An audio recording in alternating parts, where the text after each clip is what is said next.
translate siya na.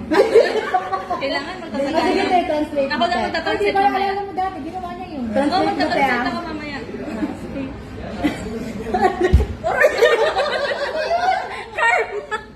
Ano sabi mo? Hindi ko kasi maintindihan.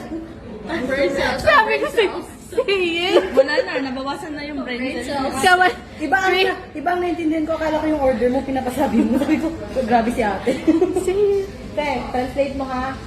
Revenge is a dish best served when cold. Oh my God. Di ba hot?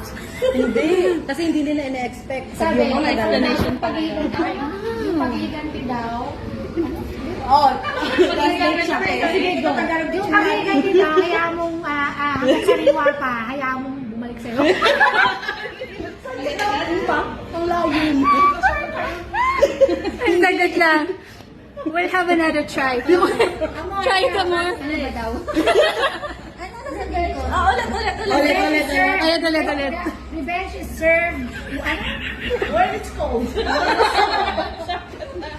Like revenge. Again.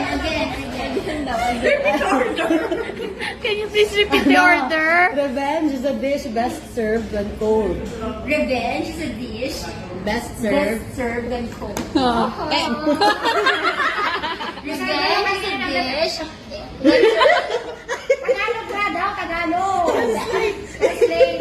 Revenge is a dish best served when cold. Okay. Basta natin kaya hanggat malamig pa. Ano daw, revenge is... Ang pag-iganti daw. Habang sariwa pa yung magiganti ka na. Hindi, baliktad. Ano ba yan? Awag daw. Pag magiganti, masamang balik. Yung motto na nga lang ni Joanne. Life is gold.